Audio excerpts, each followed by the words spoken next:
Okay. Well, I'm glad you're here. I'm not glad under the circumstances of why you chose to come, but I think it's very important that everybody realize that Devonshire area is a very safe place to live. We did have that incident, but overall, compared to any part of the city, this is a fabulous place to raise your families and to do business and to partake in any of the entertainment that the area has. This one particular incident is very troubling, very, very troubling, very serious act, very violent act, and the person, obviously, he's in custody, and he's looking at significant charges against him, basically 4 lifetime sentences if he's convicted.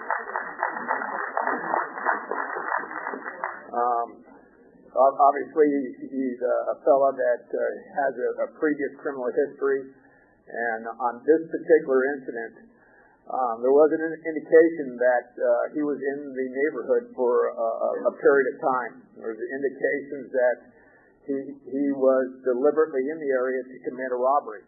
And normally, these types of situations occur when a person comes home and discovers somebody who's burglarizing their house, and then it's not a planned out event, it's spontaneous. But this one looks like was planned out. He was looking for a victim, and he chose a victim based off of what he observed. So what that tells you is that he was in the area for a while, and we need everybody to be aware of their surroundings, their situations. You people know more about your community. You know more about what is unusual or awkward or doesn't quite fit. And that's where we need you to reach out, call us. Don't confront, but call us up and say, hey, you know what, there's this suspicious vehicle. This fellow's been living in it for the last 3 days. You're not allowed to camp in a vehicle in the city of Los Angeles. Okay, you're not allowed to. So if you see somebody living out of their car on the streets in your community, you need to let us know. We have a crime response unit. We have a transient detail. We have a variety of assets that we can go out and investigate to determine if somebody's in criminal activity. This particular person, it appears that he was following the victim around. He had some idea of family members, some idea of where that person was, and they used that information when they were dealing with our victims. What we need to do is get the information from you. If you can do it without confronting the suspect, give us vehicle description, license plate, photographs, those types of things. You get that information to Blizzard without, again, putting yourself in harm's way. You can't do it inconspicuously, then I don't want you to do it. You call it the station and we'll have some type of detail worked at, whether it be narcotics, gangs, our crime reduction unit, our transient details. We got a variety of specialized units that can deal with those particular problems and resolve them. We just need to have the information, and then by you giving us the information, it gives us what we call reasonable suspicion or probable cause to either detain or arrest. So this is why we need that information. We just can't go up, without any type of reasoning and stop people for no reason. By you feeding us information, now we can lawfully stop them and investigate what they're doing. At a minimum, it makes them feel uncomfortable and they leave, they'll go somewhere else. Okay? The optional is that, the thing that we want is based off that information, we actually make an arrest. Okay? Get acquainted, but for all of you, please take the time to look up basic self-defense information. And I would just bet that Randy will be happy to email that out to us and in her newsletters, because there are simple things you can do to save your own life, and I'm here today to tell you that it works. Thank you.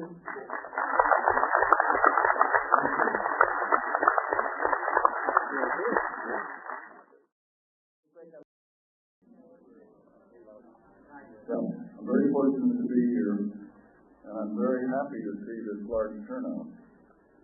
And the first thing I want to do is, I didn't appreciate the police force and talent that we have in this area. They saved my life. They got here so quickly. Those helicopters were there in less than 10 minutes. It was 5 to 10 minutes. I heard those helicopters on top, and I knew I had a chance. And I looked out the window, and the police were there, and they got their man.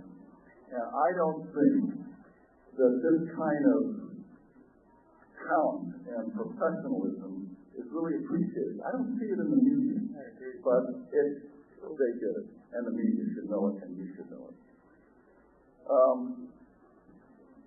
In thinking about this whole episode, what came to the conclusion I reached, and I'm glad that I listened to the other speaker who had the incident.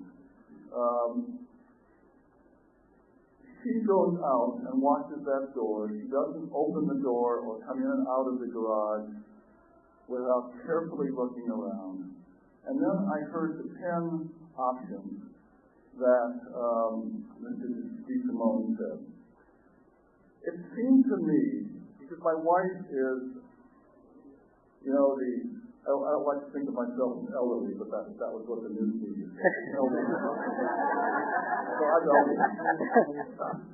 So my wife comes in during the day and comes in and out, and it seems to me that was the vulnerable period, because he was following her home, and he made a mad dash into the garage before she had a chance to close it. So I thought that a way to improve safety would be for all of us to join to make a homeowners association. And that many people, it can't cost that much. And do option number 10, which is the patrol car. And when you want to come in and out of your garage and you're by yourself and you feel uncomfortable, you just call them and say, okay, I'm pulling up into the front of my garage. Will you watch me as I come in and out?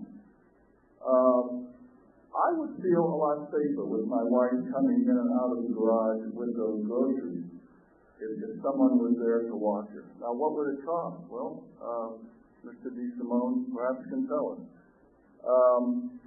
Other than that, I intend to do what our speaker said to do, and be very careful when we go in and out of the gates, when we go in and out of that front yard. But it seems to me that this is one option I thought of. I am going to install the cameras. I'm going to pay the money and install the cameras.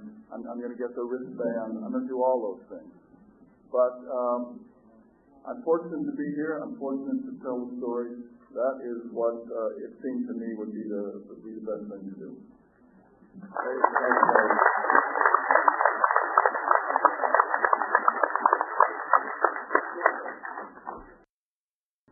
The number one thing we need to do is to work with LAPD, and we just really appreciate you and the way that you responded. I've never seen anything quite like it, and even covering hostage situations, as I did, in a response that happened in this incident, and the show of strength. So we really do appreciate you, and we plan to be good partners.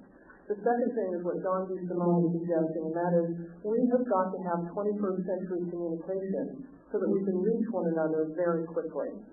So I'm not a big advocate of giving out emails, but I think everybody should get one and join Northridge neighbors so that we can communicate quickly. When you see something on the street, when you see a car sitting there for a while, just put a bulletin up on email and let everybody know.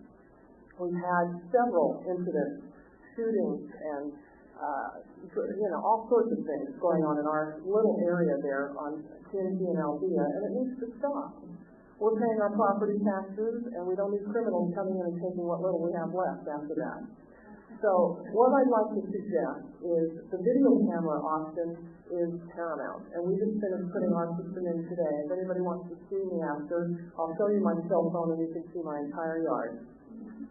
I mean, the capacity that they have now to put these systems in are affordable and effective. And I like the idea of fake cameras, but I love the idea of real ones. And especially those of us that live on key corners, on cul-de-sacs, where we can provide a record to the police of everything that's going on. Half of the job of getting something done is having a record. So if you have a video of somebody, or if you take a snapshot, it's really indispensable. The last piece is, I think we deserve to have a show of force and unity. And the way that we send a message to those that are coming into our neighborhood without our permission and with ill intended is to put a unified a landscape of signs on all of our front lawns that say Northridge Neighbors Video Surveillance. And we want to make those and make them available. And I think maybe if you would support us in that, we'll work with you and try to see what kind of bids we can get to make like 300 of them, sell them to you for $15, and everybody put up, just rise them right out of the ground so that when somebody comes into our neighborhood, they see that we are paying attention. Neighborhood Watch has been around for a long time. It doesn't necessarily have the same impact that it used to. Video surveillance talks.